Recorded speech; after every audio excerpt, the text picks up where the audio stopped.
Hello students. Today let's try to understand the chapter heights and distances in trigonometry.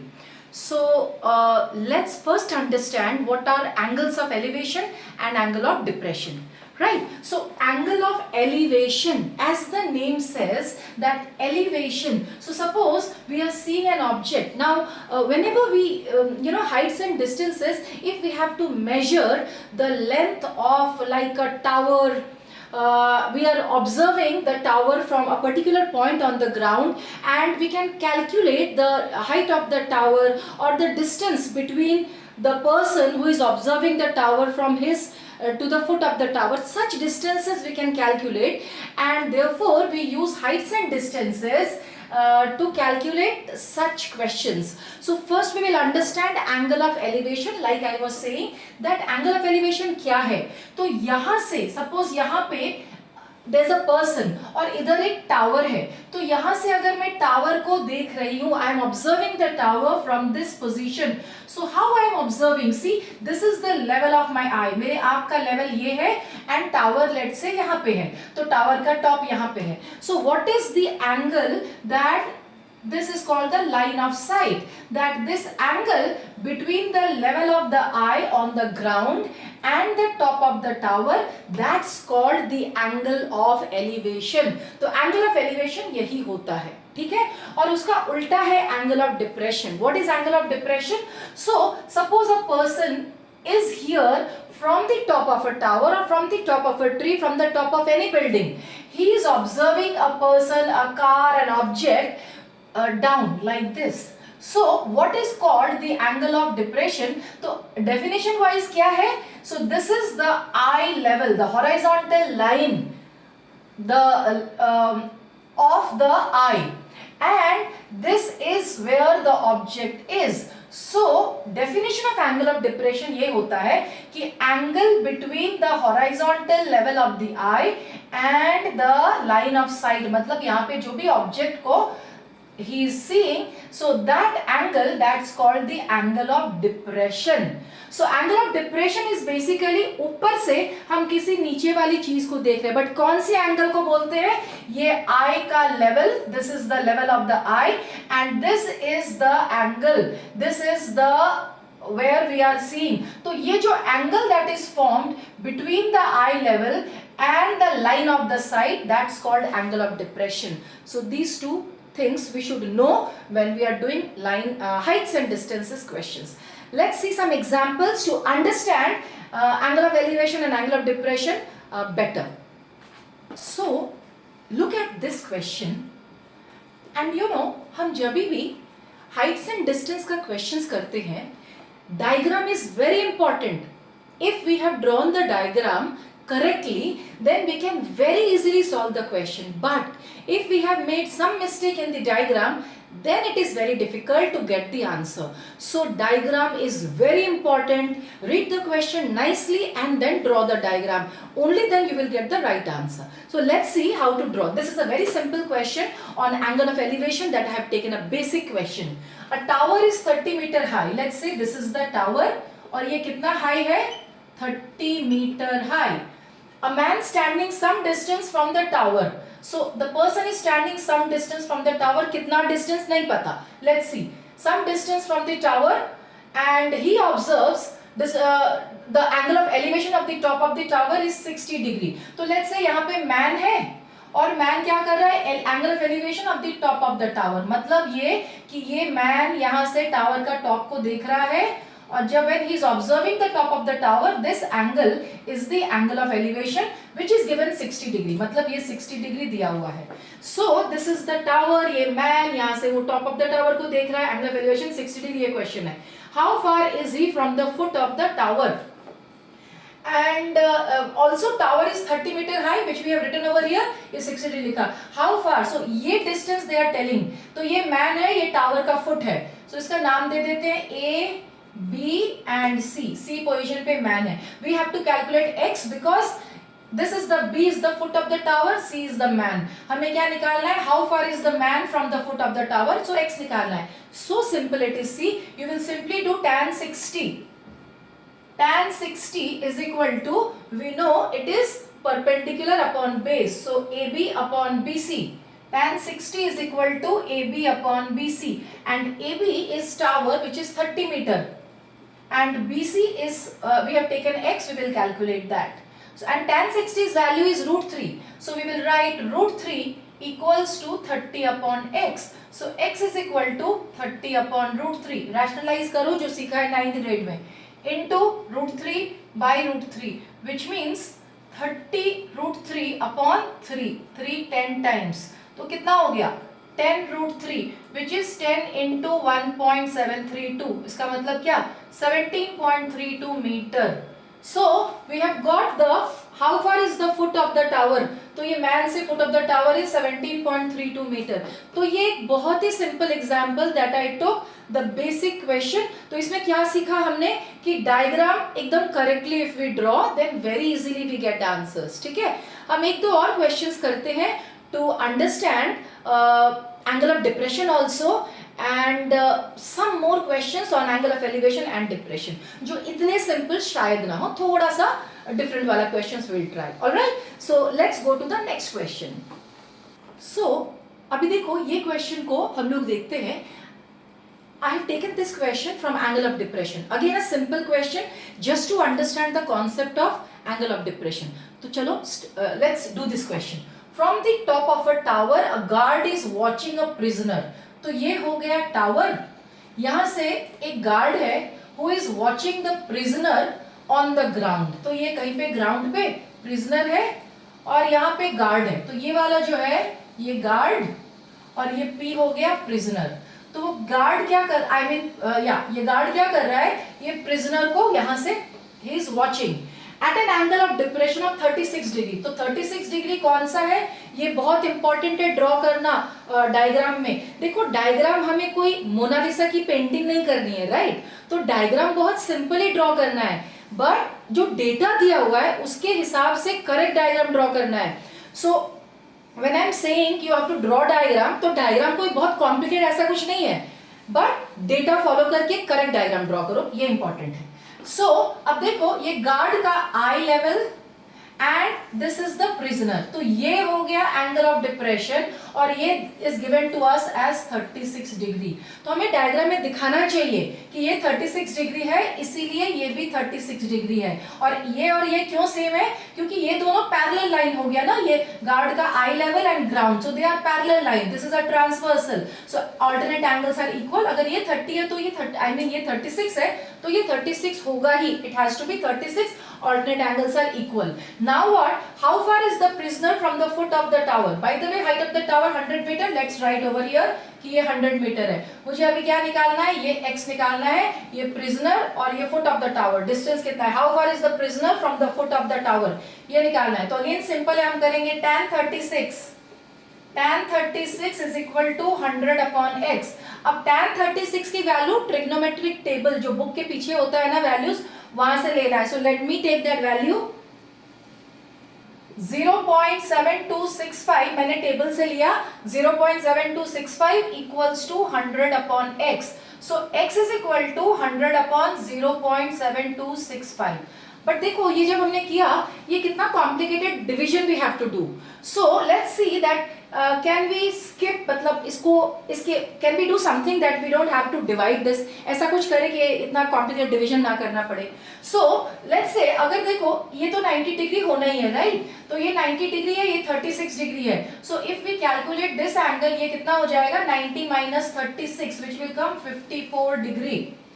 तो हम लोग tan 54 करते हैं. Let's do tan 54 degree.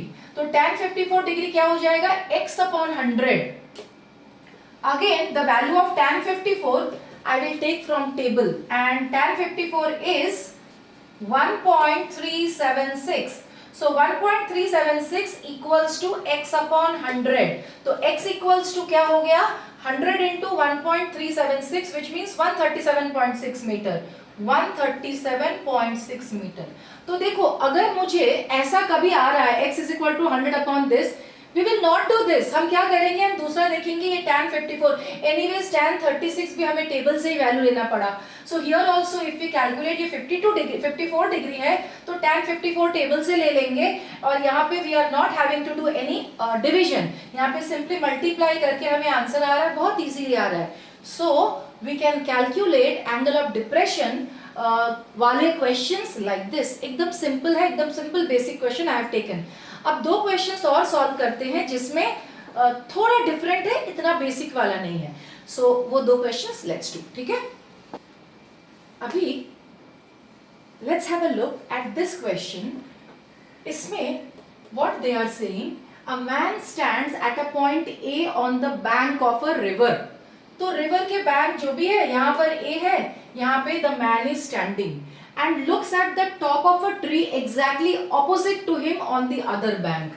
तो मतलब ये river हो गया, ये A पे man is standing and he's यहाँ पर एक tree है. So he is looking at the top of a tree. Let me draw it bigger. So ऐसा करके यहाँ पे A पे man is there, ये top of the tree है and he is looking. Exactly. तो ये हो गया रिवर. तो रिवर के here the man is standing, river के ऑपोजिट में एक ट्री है, ट्री के टॉप पे he is observing opposite to him on the other bank and finds that the angle of elevation of the top of the tree is 60 degree. तो यहाँ से जब वो देख रहा है, he is observing this angle of elevation is 60 degree. When he moves 50 meter away from the bank, अब क्या कर रहा है, वो यहाँ से 50 मीटर दूर चला गया. So ये distance is 50 मीटर, यहाँ से यहाँ तक ये डिस्टेंस 50 मीटर. तो when he moved, he finds the angle of elevation to be 30 degree. अब जब वो यहाँ से he is observing the tree, तो अब वो उसको ऐसा दिख रहा है tree, and now the angle of elevation is 30 degree. So the question is calculate the width of the river and the height of the tree. So ये width of the river है, इसको नाम दे देते हैं. Let's say ये A, B, ये C और इसका ये जो मैन का इसको डी कर देते हैं. ठीक है, और विड्थ ऑफ द रिवर निकालना है, तो let's take the width of the river as x. So we have to calculate x width of the river and also height of the tree. Height भी नहीं पता, h also we have to calculate. So what we will do first, अभी हम एकदम आराम से पहले tan 60. So tan 60 is equal to क्या हो जाएगा, h upon x. So let's write that tan 60 degree is equal to h upon x. And वापस देखो डायग्राम में tan 30 is equal to h upon 50 plus x. तो वो भी लिख लेते हैं, tan 30 is equal to h upon 50 plus x. मुझे क्या निकालना है, x निकालना है और h निकालना है. What I will do, I first put the value, tan 60 की value √3 equals to h upon x and tan 30 is 1 by √3. So 1 by √3 is equal to h by 50 plus x. अभी क्या, so from here let's write h is equal to √3x. और यहाँ से क्या लिख सकते हैं, देखो h equals to, मुझे h चाहिए, h equals to 50 plus x upon √3. तो both are h. So let's equate h, तो हमें x मिल जाएगा. तो हम लिखेंगे √3x is equal to 50 plus x by √3. ठीक है, अभी जस्ट सॉल्व करेंगे क्रॉस मल्टीप्लाई करके. √3 into √3 is 3. So 3x is 50 plus x. 3x minus x हो गया 2x. 2x is 50, so x is 25 meter. x क्या था, ये वाला width of the river. So see we have got width of the river 25 meter. तो क्या किया हम लोगों ने इस क्वेश्चन में, हम लोगों ने tan 60 का लिखा और उसके बाद tan 30 लिखा. दोनों में h और x we are getting. तो we calculated h को, we made the subject of the formula. h दोनों को निकाल लिया और दोनों ही h है, इक्वेट कर दिया. वहां से we got x हमें आ गया. that means we got the width of the river. अभी height of the tree भी निकालना है, तो कोई भी फॉर्मूला में पुट करो, either you put it here or here, you will get the answer. So let's calculate the height of the tree. देखो h, तो h is equal to यहाँ पे लिखा हुआ है √3x. तो बस वही करते हैं, √3 into 25. Now 1.732 into 25. इसको सॉल्व करके ना 43.3 मीटर आ जाएगा, which means we have got the height of the tree as 43.3 meter and bank of the river, मतलब width of the river is 25 meter. तो इसमें भी अगेन क्या करना है, डायग्राम को सही से बनाना है. अगर डायग्राम सही से बनाया तो कोई मुश्किल, there is it's not difficult at all to solve the question, it is easy. And again drawing diagram भी इतना कोई मुश्किल कुछ नहीं है, आपको डेटा को देखना है और सही सही डायग्राम बनाना है. बट अगर डायग्राम बनाने में गलती कर दिया ना, तब हमें आंसर मिलना बहुत मुश्किल है. तो सबसे पहले आपको बहुत ध्यान से डायग्राम को बनाना है, राइट. एक last question let's do, and थोड़ा डिफरेंट टाइप का एक लास्ट क्वेश्चन करते हैं, ठीक है. Let's do. Now let's have a look at this question. देखो, from the top of a tower which is 96 metre high. पहले डायग्राम एकदम अच्छे से let's draw by looking at the data they have given. तो tower is 96 metre high. सबसे पहले एक tower, ये है 96 metre. The angles of depression of two cars on the road on the same side of the tower. तो tower के इधर car और दोनों कार इधर ही है. कभी कभी ऐसा क्वेश्चन होता है एक कार इधर और एक कार इधर, बट इस क्वेश्चन में the two cars are on the same side of the tower and they are x degree and y degree. So इधर एक कार है और इधर एक दूसरा कार है. So these are the positions of the car, and ये एक x डिग्री है और एक y डिग्री है. From the top of a tower which is 96 meter high, the angles of depression of the two cars on the road on the same side of the tower are x degree and y degree. तो एक x और एक y, where tan x is 3/4 and tan y is 1/3. तो find the distance between the cars. तो ये है car 1 और ये है car 2. We have to find this C1 C2. तो इसको प्रॉपर्ली नेम करते हैं A B C एंड इसको नाम दे देते हैं D. Okay, C and D are the two cars. तो मुझे क्या निकालना है, CD निकालना है, because CD is the distance between the two cars. So let's see. First they have given tan x is 3/4. तो यहाँ पे लिख लेते हैं tan x is equal to 3/4. And ध्यान से देखो, tan x is also equal to 96 by BC. तो हम लिख लेते हैं 96 by BC is equal to 3/4, right? And tan y they have given 1/3. तो हम लिख लेते हैं tan y equals to 1/3. And tan y can be written as 96 upon BD. तो देखो 96 upon BD is equal to 1/3. Now मुझे क्या चाहिए, मुझे CD चाहिए. तो CD will be what, BD minus BC will give us CD. तो मुझे बेसिकली चाहिए CD. तो अभी लेट्स कैलकुलेट, यहां से BC निकाल लेते हैं. तो we can get BC from here. BC will be what, 96 into 4 upon 3. Simply reduce करके निकाल लेते हैं. 128 meter we are getting BC, and BD is coming how much, 96 into 3, 288 meter. अभी मुझे क्या चाहिए, distance between the car. So car is, first car is at C, second car is at D. So distance between the car मुझे CD चाहिए. तो CD is how much, CD will be BD minus BC. BD minus BC. और देखो BD we have got 288 and BC we have got 128. So 60 meter, 160 meter. So 160 meter is the distance between the cars. आपको क्या करना है, आपको आपके book के जितने भी क्वेश्चंस है आप ट्राई करो, सॉल्व करो. And you have any difficulty, you can send your question in the comment section and I'll try to solve it. And I hope कि आज जितना हमने डिस्कस किया, whatever we have discussed today, it has helped you to understand the concept or it will help you to solve the questions from your book. तो अगर आप अच्छा लगा, मतलब मेरा वीडियो अच्छा लगा, तो please like my video, please share it with your friends. And please subscribe to my channel. Thank you so much for watching my video. Thank you. Bye bye.